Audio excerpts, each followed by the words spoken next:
இந்த வீடியோ வந்து ஸ்கிப் பண்ணாம பாருங்க, அப்பதான் நான் என்ன விஷயம் சொல்றேன்னு உங்களுக்கு புரிய வரும்.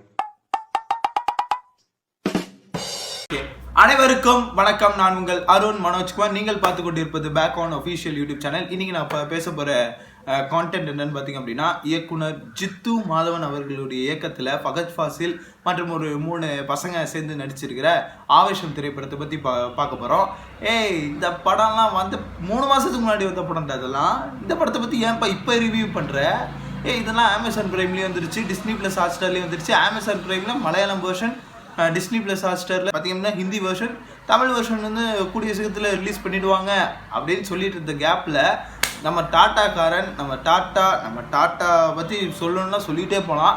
அவங்க வந்து எக்ஸ்க்ளூசிவாக தமிழில் வந்து இந்த படத்தை வந்து அவங்களுடைய சேட்டலைட் இதான டாட்டா ப்ளே ரைட் சேட்டலைட் டெலிகாஸ்ட்னு சொல்லுவாங்கள்ல, இந்த D2H, அதை பார்த்திங்க அப்படின்னா இந்த படத்தை டெலிகாஸ்ட் பண்ணியிருக்காங்க தமிழ் வெர்ஷனில். டாட்டா ப்ளே சப்ஸ்கிரைபர்ஸ் எல்லாருமே அந்த படத்தை பார்த்துருக்காங்க. லிட்ரலி எனக்கு தெரிஞ்ச ஒரு ஃப்ரெண்ட் வந்து டாட்டா ப்ளே சப்ஸ்கிரைபர். ஸோ போய் அவன்கிட்ட கெஞ்சாத குறைய போய் பார்த்து அந்த படத்தை பார்த்தேன். அதுக்கு பேசாமல் நான் உட்காந்து அமேசான் ப்ரைமில் உட்காந்து பார்த்தேனே, அந்த வருஷனே பார்த்துருக்கலாம். ஏன்னா அமேசான் ப்ரைம் நான் வருஷத்துக்கு சப்ஸ்கிரைப் பண்ணி வச்சுருந்தேன். நான் வோடஃபோன் சிம் யூஸ் பண்ணுறதுனால ஒரு வருஷத்துக்கு மொத்தமாக ரீசார்ஜ் பண்ணி அந்த ஆக்சஸை நான் வாங்கிக்கிட்டேன். ஓகேங்களா, அதுவும் 1 இயர் வேலிடிட்டி தான், இதுவும் 1 இயர் வேலிடிட்டி தான். So okay, apart from that இந்த படம் ஆவேசம் வந்து பார்த்திங்க அப்படின்னா எனக்கு சுத்தமாக பிடிக்கலைன்னு சொல்ல புரியலை. ஆனால் இப்போ பார்க்கும்போதே இதெல்லாம் ஒரு படமாடா, இதெல்லாம் எதுக்குடா 100 கோடி ரூபாய்க்கெல்லாம் விலை போகிற அளவுக்கு பார்த்து ரசிச்சிருக்கீங்க அப்படின்னு பார்த்தா, அங்கே இருக்கிற சினிமாவில் இந்த மாதிரி ஒரு படம் வந்து வரலை. ஓகேங்களா, இந்த மாதிரி ஒரு நாட்டியஸ்ட் திங்கில் ஒரு நாட்டியான ஒரு கேங்ஸ்டர் ஃபார்மேட்டில் ஒரு படம் வந்து அந்த இண்டஸ்ட்ரியில் பெருசாக இல்லை. இது நம்ம ஃபகத் ஃபாசில் ஐயா செய்யும் பொழுது கொஞ்சம் புதுசாக இருந்திருக்கு. ரெண்டாவது, ஃபகத் ஃபாசில் அவர்களுக்கு பேன் இந்தியன் லெவலில் ஒரு செட் ஆஃப் ஆடியன்ஸ் இருக்கிறாங்க. ஸோ தட் அந்த ஒரு மனுஷனுக்காக தான் அந்த படம் ஓடுனுச்சுங்கிறது தான் ரியாலிட்டி. மற்றபடி அந்த படத்தில் கதைன்னு ஒன்று இருக்கா அப்படின்னா தேடிக்கிட்டே இருக்கேன், எதிரா கதைன்ட்டு. ஏன்னா 3 கதை சொல்கிறாங்க. ஒன்று, ஏரோநாட்டிக்கல் பசங்க காலேஜில் சேர்றானுங்க, அங்கே சீனியர்ஸோட ரேகிங் தாங்க முடியாமல் சீனியர்ஸ்கிட்ட அடி வாங்கிடுறானுங்க. அந்த சீனியர்ஸை எப்படி திருப்பி பழி வாங்கணும், அதுக்கு ஒரு லோக்கல் ரவுடியை நான் வந்து போய் தேடி அவங்களோட உதவியை நாடணும். அது கடைசியில் அவங்க பழி வாங்கினாங்களா இல்லையா அப்படிங்கிறது ஒரு கதை. ரெண்டாவது கதை என்னென்னா, நம்ம ஃபகத் ஃபாசில் ஐயா ரவுடியாக இருக்கிறாரு. அவர் பார்த்திங்க அப்படின்னா நல்ல ஒரு இடத்துல ஜூஸ் கடை வச்சுருக்காப்புல. அந்த ஜூஸ் கடையில் வந்து அவர் வேலை செஞ்சுட்டு இருக்கிறப்ப பார்த்திங்க அப்படின்னா ஏதோ 4 பேர் வந்து பர்பஸே இல்லாமல் அவங்கள்ட்ட வந்து பார்த்திங்க அப்படின்னா பிரச்சனை பண்ண வராங்க ஃபகத் ஃபாசில் ஐயா கிட்ட. நம்ம ஃபகத் ஃபாசில் ஐயா வந்து ஃபகத் ஐயா கிட்ட வந்து சண்டை போட வர்றாப்புல. அப்போ நம்ம ஃபகத் ஐயா வந்து என்ன பண்ணுறாரு, அவங்க 4 பேரையும் பொழந்து கட்டுறாங்க, 4 பேரோ 8 பேரோ. இதை பார்த்துட்டு இம்ப்ரெசிவ் ஆகி ஒருத்தன் வந்து அப்படியே நம்மால் யாராவது ஐயோ த்ரிஷா மேட்டரில் கூட மாட்டினாப்லையே, மன்சூர் அலிகான் சார். மன்சூர் அலிகான் வந்து அந்த படத்தில் ஒரு வில்லன்ல சும்மா ஒரு இது மாதிரின்னு வச்சுங்களேன், சும்மா ஒரு எலுமிச்சை பழத்தை அப்படி வெட்டி போட்டு எலுமிச்சம்பழம்னு வச்சுங்க. சும்மா டேஸ்ட்டுக்கு அது ஒரு லைட்டாக சிக்கன் 65 ஏதாவது இருந்துச்சு அப்படின்னா அதில் புளிஞ்சுப்பாங்க. சிக்கன் 65 நார்மலாக சாப்பிட்டாலே நல்லாயிருக்கும். அதோட இது லெமனோட போட்டு சாப்பிடும் போது என்ன இதெல்லாம் இருந்துச்சு, இது சிக்கனா இல்லை என்ன இதெல்லான்னு துப்பி போடுற அளவுக்கு ரொம்ப கசக்கும்ல, அந்த மாதிரி ஒரு ரோல் தான் மன்சூர் அலிகானுக்கு கொடுத்துருக்காங்க. அவர் எப்படியெல்லாம் பயன்படுத்தலாம் தெரியுமா? அவரோட வில்லனிசம் வேல்யூவே தெரியாமல் நீங்கள் பாட்டு பயன்படுத்திட்டீங்களேடா. எங்கள் இண்டஸ்ட்ரியில் தான் பிடிக்கிறது அவர் வந்து அண்டர் ரேட் பண்ணி வச்சுருக்காருன்னா, நீங்களும் மாடா சேட்டன்ஸ் எல்லா சேட்டன்ஸும் இங்கே இவட நோக்கு இக்கடனா தெலுங்கு இல்லை, இவட நோக்குடா. டே சரி ஓகே, என் தலைவனை இப்படி பண்ணிட்டீங்க ஒன்று. சரி, கதையிலே வரேன். நம்மளால் பார்த்திங்க அப்படின்னா நம்ம மன்சூர் அலிகான் வந்து பார்த்திங்கன்னா ஒயிட் அண்ட் ஒயிட் காஸ்டியூமில் இருப்பார். அதை பார்த்துட்டு இவர் இன்ஸ்பயர் ஆகி நம்ம ஃபகத் ஃபாசில் ஐயா வந்து அவர்கிட்டருந்து கொஞ்ச நாள் வேலை செஞ்சுட்டு அதுக்கப்புறம் அதுகிட்டேருந்து விலகி வந்து இவர் தனியாக அதேமாரி ஒயிட் அண்ட் ஒயிட் காஸ்டியூமில் வந்து சும்மா ஃபன் பண்ணிகிட்டு இருப்பாப்புல. இவர் வந்து தாய்கிட்ட சத்தியம் வாங்குவாப்புல, நான் வந்து இந்த அடித்தடி ரவுடிஸ் வந்துலாம் விட்டுடுறேம்மா, என்னை மன்னிச்சு ஏற்றுக்கோமா அப்படின்னு சொல்லிட்டு. அது ஒரு தனி ஃப்ளாஷ்பேக் ஒன்று போவோம். அது ஒன்றா அந்த ஒரு விஷயமா அதுக்கப்புறம் சரி திரும்பி தான் வரானேன்னு பார்த்தா அந்த அம்மா இறந்து போயிருக்கோம். அதுக்கு முன்னாடி சத்தியம் வாங்கியிருக்கோம். கேஜிஎஃப்ல வர்ற ராக்கி பாய்கிட்ட அம்மா சத்தியம் வாங்குவாங்களே அந்த மாதிரி. என்னன்னா யாரையும் கை நீட்டி அடிச்சிடக்கூடாது, அடிதடிக்குள்ளே போகக்கூடாதுன்னு சொல்லி சத்தியம் வாங்கிட்டு செத்து போயிருக்கோம். பாவம். அது விஷுவலாக காட்டியிருக்க மாட்டாங்க, டைலாக தான் கன்வே பண்ணியிருப்பாங்க. அதுவே எனக்கு ஒரு மாதிரி லிட்ரலி கிரிஞ்ச் ஆஃப் தி இயரே கொடுக்கலாம் அப்படிங்கிற மாதிரி தான் இருந்துச்சு. இதில் என்ன கிரிஞ்சு கண்டுட்டு அப்படின்னா, கேஜிஎஃப் படத்தை காப்பிடிச்சுட்டு அந்த கேஜிஎஃப் படத்தோடைய தந்தானே நானே நானே நாரோ அந்த மியூசிக்கு அங்கங்கே நீ பிளேஸ் பண்ணி அந்த ஒன்று பண்ணியிருப்ப பாரு. தாய் சென்டிமெண்ட்டுக்கு கூட உன்னால் ஒரு கதையை வந்து உன்னால் ஒரு விஷயத்தை கொடுக்க முடியல, நீ இன்னொரு படத்தோட இது இருந்து ரெஃபரன்ஸ் எடுத்து நீ அதை கொடுக்குற பத்தியா. நீ அந்த அந்த தாய்கிட்ட சத்தியம் வாங்கிட்டு செத்து போனது கதையை கூட நான் விட்டுருவேன். ஏன்னா அது எல்லா தமிழ் சினிமாலையும் இருக்குது, எல்லா சினிமாலையும் இருக்குது. ஆனால் அந்த தந்தானே நானே நானே நாரோ யூஸ் பண்ண பற்றியா தமிழ் டப்பில். டப்பிங் டீமில் தான் அப்படி பண்ணாங்களா இல்லை மலையாளத்துலேயும் அதே தான், அதே தந்தானே நாரே நாரே நாரோ தான் இருக்குது. எங்கே போய் நான் சொல்ல. சரி, எல்லாரும் மலையாள சினிமானா அப்படிடா இப்படிடா, தமிழ் சினிமாவில் சும்மாடான்னாங்க. ஆனால் இது இந்த மாதிரி ஒரு படத்தை ஒரு லாஜிக்கே இல்லாத படம். எப்படின்னா காலேஜ் படிக்க வர பசங்கள்லாம் வந்து பியர் அடிக்கணும் தண்ணி அடிக்கணும்னு சொல்கிறவங்களாம் தான் இருப்பாங்க போல். நான் காலேஜ் படிக்கும்போது, நான் காலேஜ் சேரும்பொழுது என்னோட செட்டில் இருக்கிறவங்களாம் முக்கால்வாசி பேர் டீ டோட்டலரா. ஒரு சில பேர் தான் காலேஜ் வந்ததுக்கப்புறம் சரக்கு தொட்டாங்க. அதுக்கு முன்னாடி வாயில் ஒரு தலைகாணி வச்சுட்டு சுற்றுவாங்க ஒரு சிலர் எல்லாரையுமே சொல்லலை, ஒரு சிலர். ஆனால் இவனுங்க என்னன்னா எடுத்தோடனே தண்ணி அடிப்பேன், அதுவும் இன்னொரு ஹாஸ்டலில் போய் தங்கி அவரும் அதை வந்து சப்ளை பண்ணுவார். எப்படி அதெல்லாம் சீனியர்ஸ் வெர்சஸ் ஜூனியர்னு மேட்ச், அது எல்லா இடத்துலையும் இருக்கும். ஜூனியர்ஸ்னால பழம் மாதிரி தான் இருப்பாங்க. அவங்க பழங்கிற மாதிரி அவன் வந்து ஒன்றுமே தெரியாமல் அப்படியே இதாக இருப்பான், பிஞ்சாக இருப்பான் அவன். என்ன ஒரு சில கிரிஞ்சாக இருப்பான், அது வேறு விஷயம். ஆனால் அது எப்போ சீனியருக்கு ஜூனியருக்கு வித்தியாசமே தெரியாத மாதிரி இருக்கீங்க. இவனை பார்க்கும்போதே என்ன தோணுதுன்னா, ஆல்ரெடி ஒரு காலேஜில் வந்து வேலை இது பண்ணிவிட்டு பாதியிலேயே டிஸ்கண்டினியூ ஆகிட்டு அந்த காலேஜில் படித்து டிஸ்கண்டினியூ ஆனவங்க மாதிரி தான் இருக்காங்க இவங்க 3 பேருமே. பர்ஃபெக்ட் காலேஜ் ஸ்டூடெண்ட் மாதிரியே இல்லை. என்ன காலேஜில் ஏதோ ஒரு அடாவடித்தனம் பண்ணிவிட்டு டிஸ்கண்டினியூ ஆகி வர்றவனுங்க மாதிரி தான் இருக்கிறானுங்க. ஆனால் இவனுக்கு காலேஜ் ஸ்டூடெண்ட் சீனியர்ஸில் ஒருத்தன் இருக்கான் குட்டி கேங்குன்னு. அந்த குட்டியாக இருக்கிறவங்க கூட ஏதோ இப்போ காலேஜ் படித்து 2வது வருஷம் செகண்ட் இயர் பையன் மாதிரி இருக்கான். எப்படி இதே மனசாட்சியே இல்லாமல் எப்படி அது மாதிரிலாம் எடுக்கிறீங்க? சரி விடு, இது இப்போ ரியல் டைமில் அப்ளை பண்ணி பார்ப்போம். 2K கிட்ஸ் இப்போ நான்லாம் போகும்போது பார்த்தீங்கன்னா காலேஜ் ஸ்டூடெண்ட்ஸே ஸ்கூல் ஸ்டூடெண்ட் மாதிரி தான் இருந்தானுங்க. ஆனால் இப்போ எங்களுக்கு அடுத்து ஜூனியர்ஸ்லாம் வர்றவனுங்க பார்த்தா ஏதோ வேலைக்கு பார்ட் டைமாக வேலை பார்த்துக்கிட்டே படிக்கிறவனுங்க மாதிரி நல்லா அழுத்தமாக இருக்கானுங்க பசங்கள்லாம்.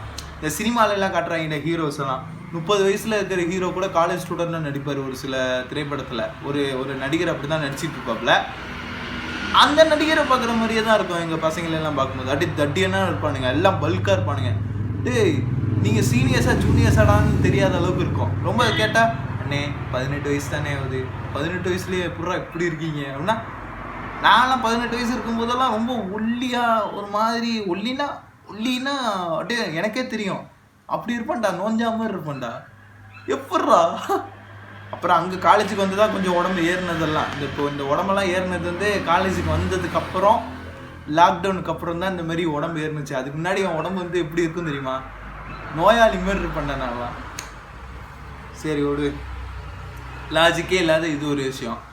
மன்சூர் அலிகானுக்கும் இவருக்குமே யாருக்கு நம்ம ஃபகத் ஃபாசிலுக்கும் சம்மந்தமே இல்லாமல் ஒரு ஃபைட்ஸ் வரும் எவரி டர்ஸ்டே. பார்த்திங்க அப்படின்னா முன்னாடியெல்லாம் வலிமை அப்டேட்டு துணிவு அப்டேட்லாம் வந்து டர்ஸ்டேக்கு தான் நாங்கள் வெயிட் பண்ணிட்டு இருந்தோம். இப்போ நாங்கள் எதிர்பார்க்காத நேரத்திலே பார்த்திங்க அப்படின்னா விடாமுயற்சி அப்டேட் வந்துகிட்டு இருக்கு எவரி சண்டே. ஆனால் இங்கே அந்த டர்ஸ்டே சென்டிமெண்ட் வந்து பார்த்திங்க அப்படின்னா இந்த ஆவேசம் படத்தில் ரங்கன் சேட்டன் வந்து ஃபாலோ பண்ணியிருப்பாப்புல. ஒவ்வொரு தேர்ஸ்டேக்கும் ஒவ்வொரு ஃபைட்டு ஒன்று வரும், மகா பா மகா அப்படின்னு சொல்லிட்டு. பெங்களூர் ஸ்லாங்கில் வந்து தமிழ் டப் பண்ணியிருப்பாங்க. தமிழ் பெங்களூர் ஸ்லாங்கில் லிட்ரலி கேட்குறதுக்கு நல்லா தான் இருந்துச்சு. இருந்தாலும் அது ஃபகத் ஃபாசில் ஐயாவோட வாய்ஸ்லேயே பண்ணியிருந்தா இன்னும் சூப்பராக இருந்திருக்கும். அதுக்கு வேற ஒரு வாய்ஸ் ஒன்று போட்டு அது நிச்சயமாக சொல்கிறேன், சத்தியமாக செட்டே ஆகலடா. என் ஃபகத் ஃபாசிலை நான் எப்படிலாம் பார்த்துருக்கேன் தெரியுமாடா.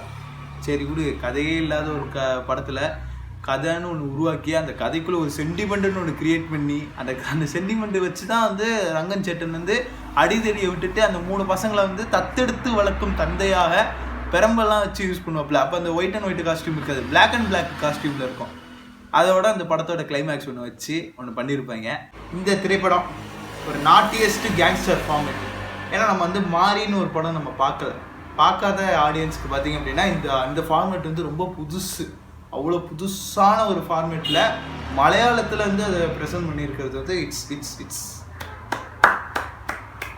வேற லெவல். ஏன்னா லிட்ரலி நான் அப்படி ஒரு படத்தை பார்த்து தான் பேசுகிறேன். அதாவது மாரி 2 இருக்குல்ல, மாரி 2ல் மாரியையும் அந்த டொவினோ தாமஸ்ன்னு ஒரு ஆக்டர், மலையாளத்துலேருந்து வந்த ஆக்டர், அவரோட கேரக்டர் நேம் வந்து தீஜாவா, அந்த கேரக்டர் ரெண்டும் மிக்ஸ்டாக கலந்த ஒரு கேரக்டர். அதாவது கெட்டப் வந்து தீஜாவோட கெட்டப்பில் மாரி செயின் போட்டுக்கிட்டு ஒரு அங்கிள் வந்து நான் ஒரு கேங்ஸ்டர்ப்பா, நான் நாட்டியஸ்ட் கேங்ஸ்டர்ப்பா அப்படின்னு சொல்லி பார்த்தீங்க அப்படின்னா ஒரு மலையாளம் திரைப்படத்தில் அந்த நடிச்சிருப்பாப்புல.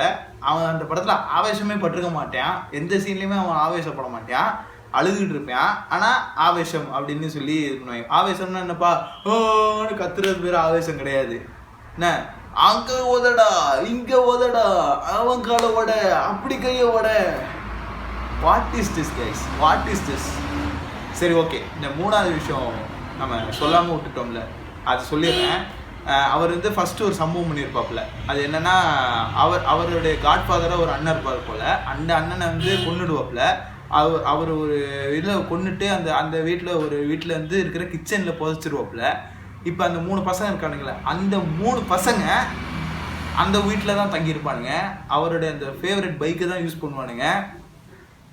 அப்புறம் கிச்சனில் போய் ஏதோ ஒரு பொருள் எடுக்கப்ப பொண்ணோண்டா அப்படின்னு பயப்படுறானுங்க. ஏண்டா நீ அடிக்கிறீங்க, சிகரெட்டு பிடிக்கிறீங்க, சரிக்கு சமமாக செஞ்சுட்டு போனோண்டான்னு சொல்லி பயப்படுறீங்களேடா. டேய் என்னடா லாஜிக் இதெல்லாம்? அப்படி போனோண்டா அதுடான்னு சொன்னோடனே சரி ஓடிடுறானுங்க. இவனுங்க என்னடான்னா தேடுறானுங்க, திரும்பி இவனுங்கள்ட்டே வந்து எதிர்த்து பேசுகிறானுங்க. அப்புறம் பார்த்தா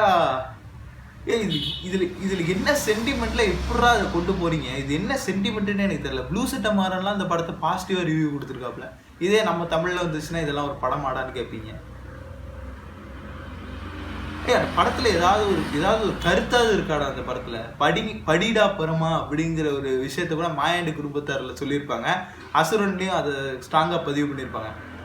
ஆனால் இந்த இடத்துல படிடா பரமாங்கிற மாதிரி கருத்து ஊசிலாம் போடாமல், அது நாள் வரைக்கும் கத்தியும் துப்பாக்கியும் இல்லாமல் அது வரைக்கும் அதோட இருந்த அந்த கேங்ஸ்டர்ஸ் வந்து பார்த்தீங்கன்னா இந்த 3 பசங்களுக்காக பெரம்பு எடுத்துக்கிட்டு வந்து அடிக்க வர்ற மாதிரியான ஒரு காட்சியை வச்சு சிம்பிளாக அந்த அவ்வளோ பெரிய ஒரு ஐடியாலஜியை சிம்பிளாக கன்வே பண்ணி ஒரு கிளைமேக்ஸ் ஒன்று வச்சாங்க பாரு. அது வேணா நான் பாராட்டுறேன். மற்றபடி அது வந்து ஏன் கடைசியில் தான் அதை வைக்கணும்? பிகினிங்லே இவனுங்க வந்து இவனுங்களோட இந்த குலக்கோத்திரம்னா என்ன, இவனுங்களோட ஜாதகத்தையெல்லாம் ஒரு ரவுடியாக இருக்கிறவன் என்ன பண்ணுவான், நம்ம கூட இருக்கிறவன் வந்து எவ்வளோ நம்பிக்கையான இவனாக இருப்பான், நம்மளோட பேக்ரவுண்ட் எந்த அளவுக்குன்னு செக் பண்ணிட்டு தான் அவனோள்கிட்ட நல்லா பழகுறது. ஓகேவா? அதெல்லாம் பிளைண்டாக செக் பண்ணாமல் இவங்க 3 பசங்க சின்ன பசங்க அப்படின்னு சொல்லி பண்ணி அதுக்கப்புறம் இன்னொரு சீன் ஒன்று வச்சு, எந்த சீன் சும்மா அந்த படத்தை த்ரில்லிங்காக கொண்டு போகிறதுக்காக 2 வடக்கன்ஸை வந்து இந்த மாதிரி என் கூடவே இருந்துக்கிட்டு என்னை ஏமாத்திட்டீங்களேடா நாய்களா அப்படின்னு சொல்கிற மாதிரியா இருக்கட்டும். அதை பார்த்து இவங்க 3 பேர் பயந்துக்கிட்டு அந்த இடத்த விட்டு கிளம்பி வேற ஒரு இடத்துல போய் ஸ்டே பண்ணி இருக்கிறதா இருக்கட்டும். ஃபைனலாக அந்த ஃபகத் அவர்கள்ட்டே போய் ரங்கன் சேட்டன்கிட்டே போய் சரண் நினைச்சு அவங்கள்ட்ட நல்லா அடி வாங்குறதா இருக்கட்டும். எனக்கு புரியலடா இது என்னடா இது? இல்லை உண்மையிலே இவன் கேங்ஸ்டர் தானா, இல்லை நான் ஒரு கேங்ஸ்டர் பார்த்து ஒரு கேங்ஸ்டர் படம் அப்படின்னு சொல்லி டிப்பிக்கலி நம்மளை ஏமாத்துறானுங்களா? ஆனால் அந்த படத்தை ஓட்டிருக்கானுங்க பாருங்க, எவ்வளோ கிறுக்குத்தனமான ஒரு ஸ்க்ரீன் பிளேவை வச்சுக்கிட்டு கடைசி வரைக்கும் அந்த குழப்பத்திலே வச்சுருக்காங்க. இவன் உண்மையாக கேங்ஸ்டரா இல்லை சும்மா பில்டப் காண்டி பண்ணுறானா அப்படிங்கிறத குழப்பத்தோடையே அந்த கதையை கொண்டு போன விதம் நல்லா தான் இருக்கும்.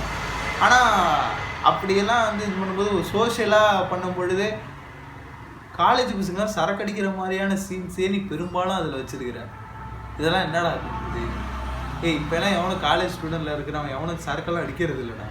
சரக்கு அடிக்கிறவன் இருப்பான் எவன், இந்த பணக்காரனாக இருக்கிறவன், கொஞ்சம் கொழுப்பு பின்னாடி அதிகமாக இருக்கிறவன், எலைட்டாக இருக்கிறவன், பொண்ணுங்களுக்காண்டி காசை அள்ளி செலவு பண்ணுறவன் மாதிரி ஒரு தற்குறியான இருக்கிறவன் தான் அது மாதிரி பண்ணுவான். மிடில் கிளாஸில் இருக்கிற பசங்க வந்து அதுவும் அங்கேயே 3 பேர் ஃப்ரெண்ட்ஸு பிடிப்பாங்களாம். அந்த 3 பேருமே என்னமோ வந்து சரக்கு அடிப்பாங்களாம். அதெல்லாம் என்னடா அது?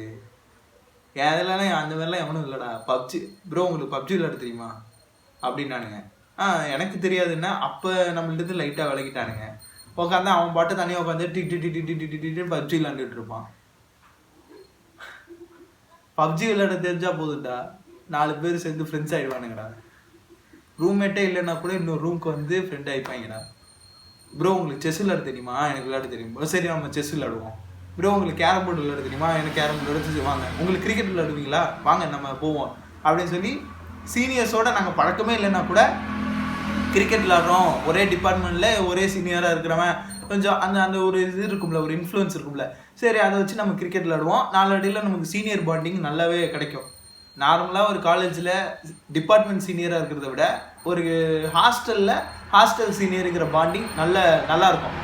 ஒரு கல்ச்சுரலில் ஒரு சீனியர் அப்படி பழகிறது. அது மாதிரி ஒரு ரூம்மேட்ஸில் ஒருத்தன் வந்து சீனியர் எல்லாமே பார்த்திங்க அப்படின்னா ஊர்க்காரங்களாக இருப்பாங்க, ஊர்க்காரங்களாக இருப்பாங்க, இல்லை ஒரு மாவட்டத்தை சேர்ந்தவங்களாக இருப்பாங்க. அப்படி சீனியர் பழக்கம் கிடச்சி அப்படி போனால் அது சீனியாரிட்டி. அப்படி தான் நாங்கள் சீனியரை என்ஜாய் பண்ணோம். நாங்கள்லாம் சீனியாரிட்டி வந்து அப்படி என்ஜாய் பண்ணோம். எங்கள் சீனியர்ஸோட நாங்கள்லாம் அப்படி என்ஜாய் தான் பண்ணியிருக்கோம். எந்த இடத்துலையும் நாங்கள் எங்கள் சீனியர்ஸ்குள்ளே அடிச்சுக்கல. எங்கள் காலேஜ் லைஃப் அப்படி தான் இருந்துச்சு. எங்கன்னா இல்லை, பல காலேஜில் அந்த லைஃப் இருந்துச்சு. நான் சொன்னேனே 2010க்கு முன்னாடி வரைக்கும் தான் அந்த ரேகிங் தொல்லை எல்லாம். 2010க்கு முன்னாடி வரைக்கும் தான் அந்த ரேகிங் தொல்லை. 2015 அந்த எப்போ நம்ம கையில் வந்து ஸ்மார்ட் ஃபோன் அப்படிங்கிற கையில் வந்து அதிகமாக ஆட்பறிக்க ஆரம்பிச்சிட்டோ அப்போ வரைக்கும் தான் அந்த சீனியாரிட்டி தொல்லை வந்து இருந்தது. அதுக்கப்புறம்லாம் கையில் வந்து நம்ம ஸ்மார்ட் ஃபோன்லாம் நம்ம கைக்கு வந்து நம்மக்கிட்டே அது நாம் அதுக்கிட்ட அடிமையானதுக்கப்புறம் எவனும் வந்து ரேகிங் பண்ணுறது, அது பண்ணுறது, இது பண்ணுறதுலாம் எவனும் சுற்றிட்டுலாம் இல்லை. அப்படியே சுற்றுற ஒரு சில காலேஜ் இருக்குது. ஆனால் அதுக்கு அந்த காலேஜுக்கெல்லாம் பார்த்தீங்கன்னா இம்மிடியேட்டாக அந்த மாணவரை வந்து சஸ்பெண்ட் பண்ணி வீட்டில் உட்கார வச்சுருவாங்க. யாரையும் யார் மேலேயும் கை வைக்க முடியாது. அப்படி சட்டம் ரொம்ப ஸ்ட்ராங்காக இருக்குது. இதெல்லாம் தெரியாமல் இப்பயும் அந்த மாதிரி ஒரு படத்தை எடுத்து வச்சு நம்ம தலையில் மிளகா அரைக்கிறானுங்கிறதான் என்னோட காண்டு. இதே இவ்வளோ ரொம்ப லென்த்தாக சொல்கிறேன் அப்படின்னா நான் அனுபவிச்ச அந்த காண்டை நீங்கள் அனுபவிச்சிடக்கூடாது அப்படிங்கிற ஒரு நல்ல எண்ணத்துக்காக தான் நான் அந்த வீடியோவை பதிவு பண்ணுறேன். ஓகேங்களா? அண்ட் நான் இந்த படத்தில் ரசித்த ஒரு சில சீன்ஸை நான் சொல்கிறேன். ஏன்னா படம் நீங்கள் ஆப்வியஸ்லி ஓடிடிலையும் பார்த்துருப்பீங்க, தேட்டரில் பார்த்துருப்பீங்க, இப்போ டாடா பிளேலையும் பார்த்துருப்பீங்கல்ல. நான் சில சீன்ஸை ரசித்த சீன்ஸை சொல்கிறேன். ரசித்தது இது நன்ன பெங்களூரு அப்படின்னு சொல்லி ஒரு கேரக்டர், வார்டன் கேரக்டர். ஆரம்பத்தில் கொஞ்சம் ஜாலியாக போவோம். அப்புறம் அவர் வந்து ஒரு சரியான விஷயத்தை வந்து போகிற போக்கில் நம்ம பாடம் புகுத்துற மாதிரி, அந்த 3 பசங்களுக்கு ஒரு சரியான பாடத்தை சொல்கிற மாதிரி ஒரு சுச்சுவேஷன் சீன் வந்து ஒன்று அமையும். அது நல்லா எனக்கு ரொம்ப பிடிச்சிருந்தது. ரங்கனோட 2 பேர் இருப்பாங்க. ஒருத்தர் அம்பான், இன்னொருத்தர் வந்து அந்த கண்ணாடி போட்ட தாத்தா. அவருக்கு பேச்சே வராது, ஆனால் அவர் பயங்கரமாக ஃபைட் சீனில் பயங்கரமாக பின்னி பெடல் எடுத்திருப்பாரு. எஸ்பெஷலி எப்படின்னா அந்த ரங்கன் சேட்டனுக்காக வந்து ஃபைட் பண்ணக்கூடிய ஒரு ஆளாக இருப்பார். ரங்கன் சேட்டன் ஃபைட் பண்ண மாட்டாப்புல, ஃபகத் ஃபாசில் வந்து ஃபைட்டே பண்ண மாட்டாப்புல. ஏன்னா அவங்க அம்மா கிட்ட சத்தியம் வாங்கிட்டதா சொல்லி இது பண்ணுவாப்புல. அந்த சத்தியத்தை மீறினதுனால தான் அந்த மீறிடுவாங்க. கிளைமேக்ஸில் நம்ம தலைவரை போட்டு தள்ளும் போது, நம்ம தலைவர் மன்சூர் அலிகானை போட்டு தள்ளும் பொழுது தலைவன் வந்து சத்தியத்தை மீறிடுவாப்புல. இந்த இடத்துல தலைவன்னா நம்ம ரங்கன் சேட்டன். அந்த இடத்துல மட்டும் ஒரு டென்ஷன் ஆகி அந்த பசங்களை வந்து ஒரு வழி பண்ணிடுறேங்கிற மாதிரி பண்ணுவார். அது மாதிரி இருக்கும், அந்த ஒரு இதாக இருக்கட்டும். அப்புறம் அம்பான் வந்து அம்பான்கிற கேரக்டர் வந்து அந்த எப்பயுமே ஒரு டானுக்கு பக்கத்தில் ஒரு அடியாள்னு ஒருத்தர் இருப்பான், விஸ்வாசி ஒருத்தர் இருப்பான். அது அந்த கேரக்டரில் வந்து அம்பான் அந்த கேரக்டர் வந்து நின்றுட்டாப்ல, மனசில் நின்று டாப் நாச்சாக பண்ணாப்புல. மற்றபடி பெருசாக அங்கங்கே ரசிக்கிற மாதிரியான சில சீன்ஸ் இருக்கும். அதுவும் எஸ்பெஷலி இந்த மவுன் ஆக்ஷன் கேம் ஒன்று இருக்கும். அதாவது நம்ம ஆக்ட் பண்ணி காமிக்கணும், எதிரில் இருக்கிறவங்க கண்டுபிடிக்கிறது, இதுதான் கேமு. அந்த கேம் மாரி ஒரு சீன் வரும். லிட்ரலி டான் படத்தை பார்க்குற மாதிரி தான் இந்த கேம் இருக்கும்ல, அது மாதிரி இந்த படத்தில் அந்த கேமு டார்க் காமெடியை பயன்படுத்தியிருக்கனால அந்த கேம் வச்சு ஒன்று பண்ணியிருப்பாங்க. ஒரு டார்க் காமெடி ஒன்று ட்ரை பண்ணியிருப்பாங்க. 100% செம்மையாக இருக்கும். நிறைய ரசிக்கும்படியான சீன்ஸ் எல்லாமே, சீன் வைஸ் எல்லாமே சூப்பர் சீன்ஸ். வந்து நான் இப்போ அல்வா துண்டு மாரி கட் பண்ணி ஒரு ஸ்னீக் பிக் மாரி விட்டா கூட அந்த சீன்ஸை எத்தனை வாட்டி வேணாலும் பார்க்கலாம்.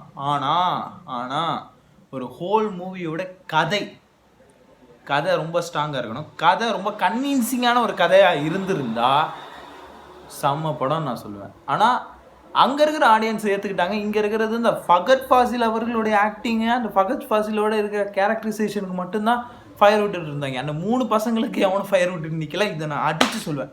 3 பசங்களுக்காக நான் வந்து அவங்க வந்து அந்த படத்தில் இதே பண்ணலைன்னு தான் நான் சொல்லுவேன். 3 பசங்க நடித்தாங்கல்ல, அதை எவனுமே கொண்டாடலை.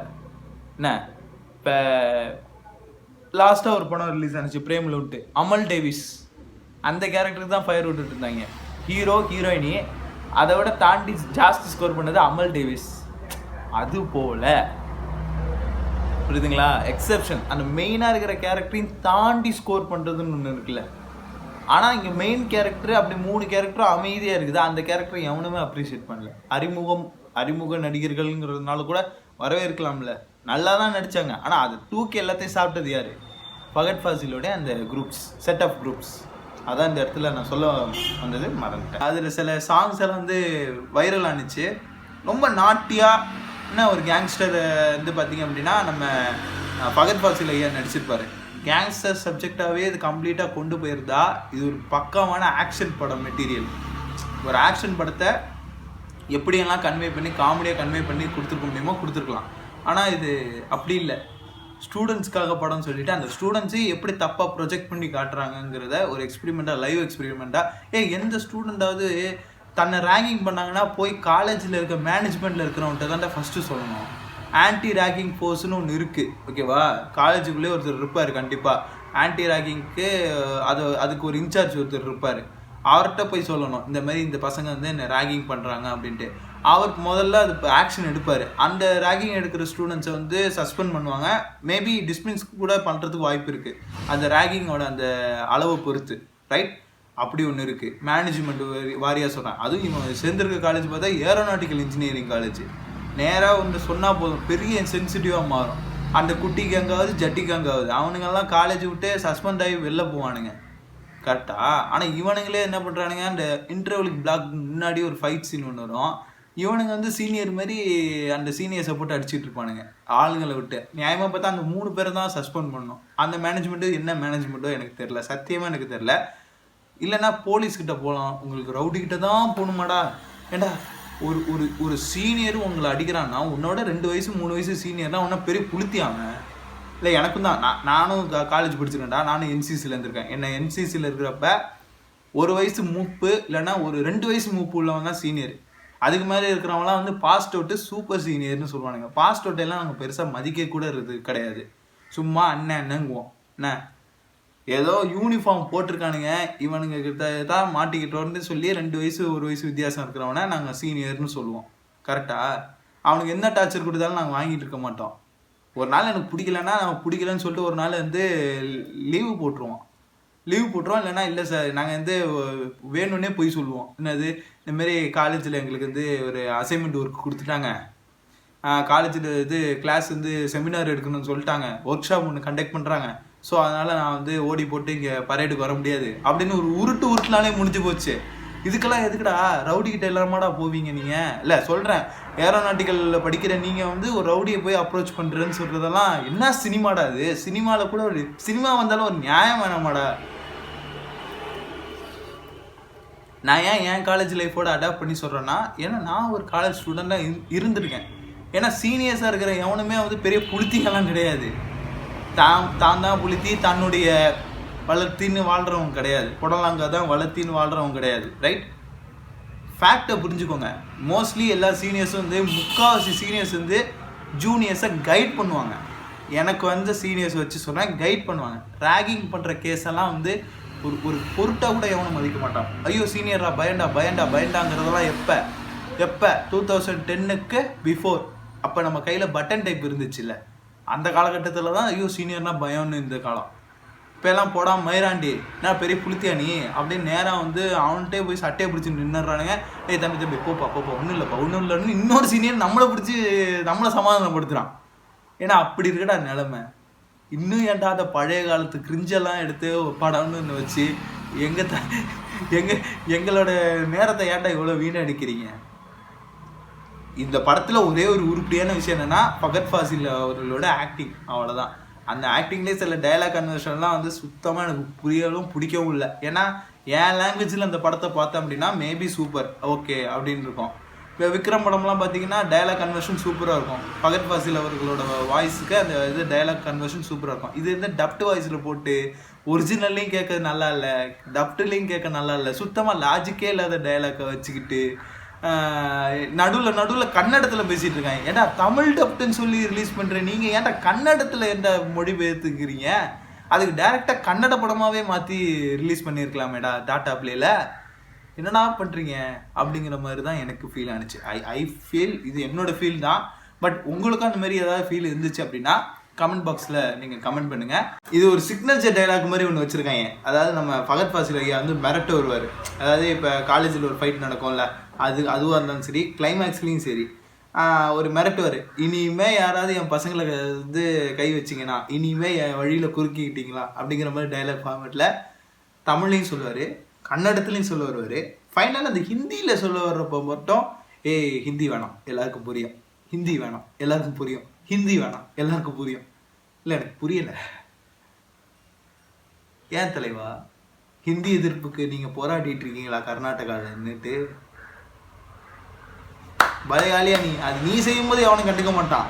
இதே ஒரு தமிழன் வந்து ஒரு தமிழ் படத்தில் நடித்து இல்லையோ இல்லை இந்த மாதிரி ஒரு படத்தில் நடித்து அவன் இந்த மாதிரி ஹிந்தியில் பேசாத, ஹிந்தியில் வேணாம் அப்படின்னு ஒரு டயலாக் வச்சுருந்தான் அப்படின்னா நேரம் அவனை போட்டு பொழந்து கட்டியிருப்பாங்க. இது மலையாளம் சினிமா கைஸ். எல்லாரும் கைத்தட்டி ஆணு வேடிக்கை தான் மட்டும் பார்ப்பாங்க, வேற எதுவும் பண்ண மாட்டாங்க. என்னங்கடா உருட்டா இருந்தாலும் நியாயம் வேணாமாடா. அடுத்த ஒரு வீடியோவில் நான் உங்களை சந்திக்கிறேன். இந்த வீடியோ உங்களுக்கு ரொம்ப பிடிச்சிருந்துச்சு அப்படின்னா உங்கள் ஃப்ரெண்ட்ஸ் அண்ட் ஃபேமிலி மெம்பர்ஸ் எல்லாருக்குமே ஷேர் பண்ணுங்கள். பிடிக்கலன்னா கமெண்ட்டில் அசிங்கமாக திட்டுங்க, ஓகேங்களா? நான் என்னோட ஒப்பீனியன் தான் சொல்கிறேன். அடுத்து என்னன்னா இந்த சீனியாரிட்டி இதை வச்சு ஒரு சப்ஜெக்ட் வச்சு தானே இந்த படம் இலுமினாட்டி அப்படின்னு இடம்பெற்ற இந்த ஆவேசம் படத்தை பற்றி பேசுகிறாங்களே. என் காலேஜில் நடந்த ரியல் டைமில் நடந்த சில சினாரியோவை நான் ஆல்ரெடி பேசி வச்சுருந்த வீடியோ தான். அதை நான் ரீபப்ளிஷ் பண்ண போகிறேன். ஸோ அதுக்கும் ஒரு நல்ல ஆதரவு தெரிவிங்க அப்படின்னு சொல்லிட்டு இந்த வீடியோ முடிச்சுக்கிறேன். ரொம்ப லென்த்தாக போயிடுச்சு கைஸ், சாரி. மீண்டும் ஒரு நல்ல வீடியோவில் உங்களை நான் சந்திக்கிறேன். நன்றி, வணக்கம்.